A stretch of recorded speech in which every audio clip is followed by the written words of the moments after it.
Hello, today is Monday, April 13th. Welcome to episode 582 of Fault Lines, the National Security Institute's podcast that gets you quickly up to speed 3 times a week on the national security and foreign policy debates shaking up America. I'm NSI Senior Fellow Morgan Vigna. I'm joined today by Advisory Board Member Lester Munson and NSI Senior Fellows Andy Kaiser and Amy Mitchell.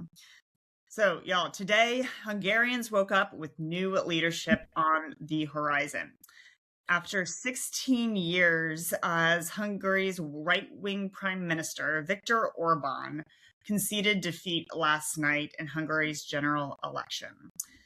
This election outcome paves the way for Péter Magyar, a former Orbán loyalist and the leader of the main opposition party, to take over as Hungary's prime minister once the newly elected parliament meets. Despite being a relatively small European country, Hungary punches above its weight. Under the leadership of Orbán, he inspired a global populist movement. He won the admiration of the Trump administration, with J.D. Vance going so far as to travel to Hungary last week to campaign for him. Orbán, known for his right-wing flavor, favors a tough stance on immigration, infamously supports President Putin, and often came to figurative blows with the rest of Europe. So let's break down the implications of this. Amy, we're going to go ahead and start with you. What does this say about President Trump's global reach and influence, particularly when it comes to other countries' elections? Do you think it was a mistake for him to weigh in and get involved? Good morning, everyone. I do. We had Vice President Vance in Hungary last week, standing on a platform with Orbán, providing U.S. support. The president phoned in. So to put it simply, losers, Putin, Trump, Vance. Winners in this are Europe and Ukraine, quite frankly. This will help Ukraine a lot. And Hungary, no, right? and the people of Hungary. They have been freed from an authoritarian regime. Okay.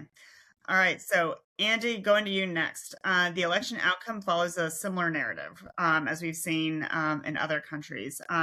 In particular, Orbán had been in power for 16 years, and Hungarians wanted change. They were tired of corruption, the hubristic cult of personality that Orbán is. And frankly, Hungary was being ostracized by the rest of Europe. And of course, Orbán was known for his Putin cronyism. Magyar is a former acolyte of Orbán and he is a conservative, although sort of more center right than Orbán. You know, how much of a radical change do you think Hungary can expect from this new leadership?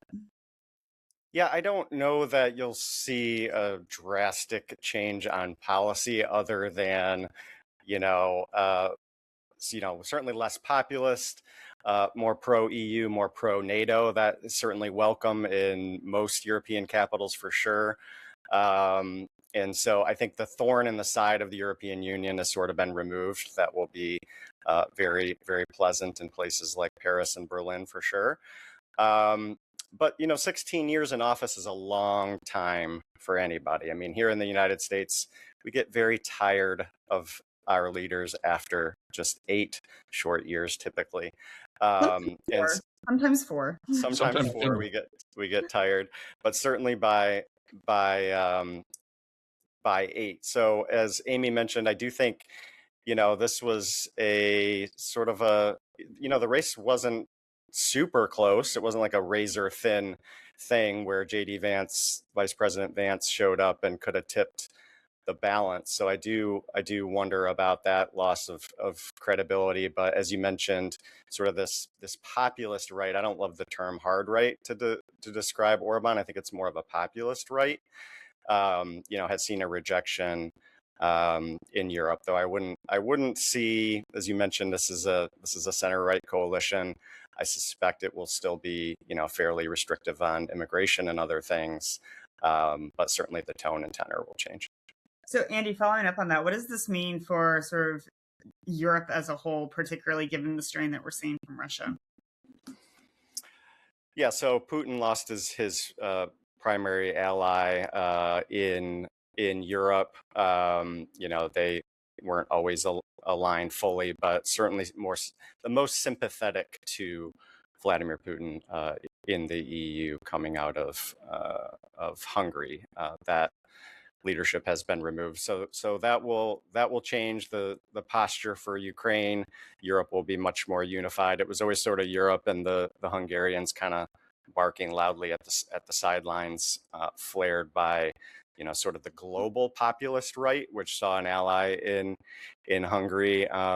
As you mentioned, Hungary is quite a small country. I think it's the size of Indiana or something, GDP wise, but got a lot of attention globally from this populist right-wing alliance globally. Got it. Okay. So, Les, as much as Orbán is characterized as an authoritarian leader, Amy, mentioned the word autocracy. He's really been characterized in the press as seeking to completely upend democracy. But the fact is, he also accepted defeat and conceded last night. So is this a win for democracy? Yeah, of course. It's a win for democracy. An election happened. A government is changing. Good for Hungary.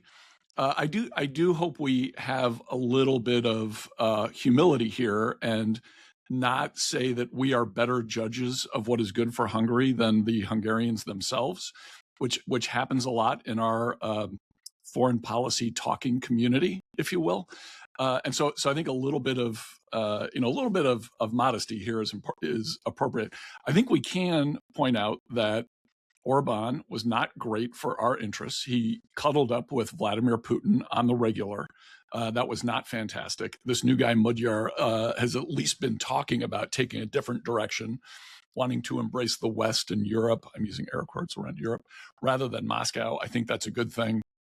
Hungary is a fascinating place. When I was just at the end of my college years, Hungary was the first country to open its borders when the wall came down. They were the wall first came down in Hungary back in 1989. The end of the Cold War really, in a lot of ways, started there, and we should show a lot of respect for the Hungarians. In 1956, they also rebelled against the communist, the Soviet-supported regime there in Hungary. The Hungarian people deserve a lot of credit for seeing the right side of history a lot of times. And so I hope while we're kind of pointing out that democracy had a good day yesterday, we also say it's the Hungarians themselves who deserve the praise for this, no one else. Mm-hmm. Yeah. Les, as always, we appreciate your generational diversity. Thanks, Morgan.